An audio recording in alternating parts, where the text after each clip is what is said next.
مسجد اقصی کے سامنے اردو زبان کے معروف مصنف، ناول نگار، ڈرامہ نویس، مترجم اور افسانہ نگار خلیق الزما خان عرف کیسی رامپوری کا مکان تھا۔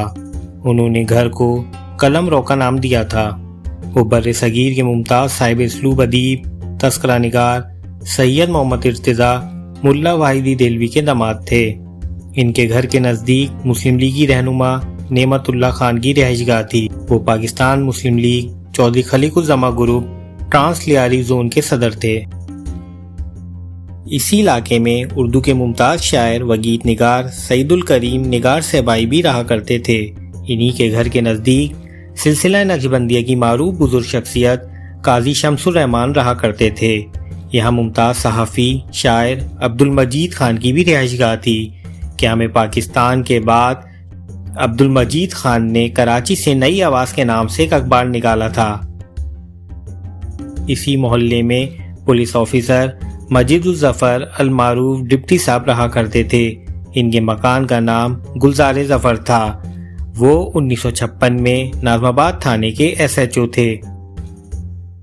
جامعہ امامیہ کے نزدیک سابق مینیجنگ ڈائریکٹر گھی کارپوریشن راشد اقبال رہا کرتے تھے، جن کی اہلیہ سابق سیکرٹری حکومت سندھ فرحت راشد تھیں، جبکہ ان کے صاحبزادے علی راشد MQM کی نشست پر رکن قومی اسمبلی منتخب ہوئے، تاہم ان دنوں MQM کو خیر بات کہہ کر پیپلز پارٹی سے وابستہ ہیں۔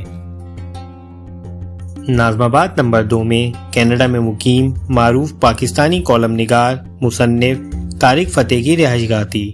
طارق فتح 1980 کے اوائل میں کینیڈا چلے گئے تھے، جبکہ ان کی اہلیہ نرگس ٹپال ملک کے ایک بڑے بزنس مین کی صاحبزادی ہیں۔ اسی علاقے سے متحدہ قومی موومنٹ کے سابق ممبر قومی اسمبلی حیدر عباس رضوی اور سابق ممبر صوبائی اسمبلی ریحان ظفر کا بھی تعلق رہا ہے۔ 1958 میں یہاں معروف سوسکواں امام باندی عرف کجن بیگم اور ان کی صاحبزادی بین الاقوامی شہرت یافتہ گلوکارہ مہناز بیگم بھی رہا کرتی تھیں۔ یہاں متحدہ قومی موومنٹ کے اولین سیکرٹری اطلاعات و وفاقی وزیر انفارمیشن ٹیکنالوجی سید امین الحق رہا کرتے تھے۔ 1980 کی دہائی میں ہور مارکیٹ کے نیچے الہ آباد کے ایک پیر جی کی پان شاپ ہوا کرتی تھی، جو آج بھی ان کے پوتے چلاتے ہیں۔ رحمت ہوٹل کے نزدیک فلیٹ کے نیچے محمد پان شاپ کافی مشہور تھی۔ ہور مارکیٹ میں ایک بلڈر حسنین بھائی رہا کرتے تھے، جن کے گھر پر ورائٹی پروگرام اور گانے کی محافل سجا کرتی تھیں۔ ان محافل میں مہدی حسن، مسعود رانا، احمد رشدی کے علاوہ معروف مزاحیہ اداکار لہری، معین اختر اور عمر شریف آیا کرتے تھے۔ عظیم مارکیٹ میں ناظم آباد نمبر 2 کی معروف واشنگ فیکٹری براڈ وے تھی، جس کے مالک رضوی صاحب کا تعلق امروہہ سے تھا۔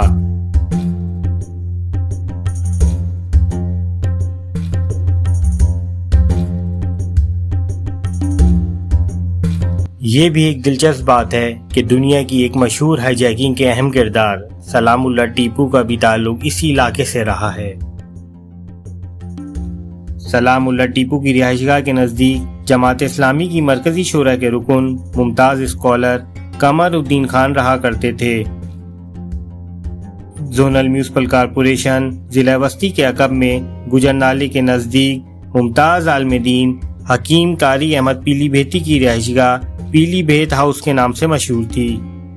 حکیم قاری احمد پیلی بھیتی پیام حق کراچی کے ایڈیٹر تھے۔ حکیم احمد پیلی بھیتی مرحوم کے صاحبزادے ممتاز شاعر و محقق خواجہ رضی حیدر اور نامور آرٹسٹ وسیع حیدر ہیں۔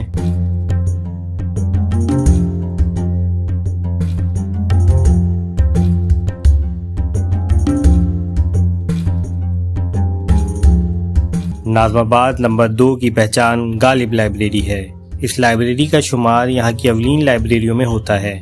غالب لائبریری کو ترقی پسند شاعر فیض احمد فیض اور مرزا ظفر الحسن کی سرپرستی میں 27 دسمبر 1970 کو مرزا اسد اللہ خان غالب کے 173ویں یوم پیدائش کے موقع پر ادارہ یادگار غالب کے زیر انتظام حبیب بینک کے مالی تعاون سے قائم کیا گیا تھا۔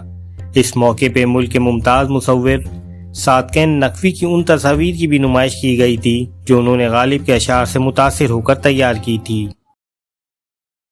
ناظم آباد نمبر 2 میں کراچی یونیورسٹی کی شعبہ تاریخ اسلام کی خاتون پروفیسر نگار سجاد ظہیر کے والد ڈاکٹر افتخار احمد کی رہائش گاہ تھی۔ ان کے گھر کے قریب انجینئر ارشد حمید، نائب امیر جماعت اسلامی، چارٹرڈ اکاؤنٹنٹ حفیظ اللہ اور کرکٹ کے معروف کمنٹیٹر حسن جلیل رہا کرتے تھے۔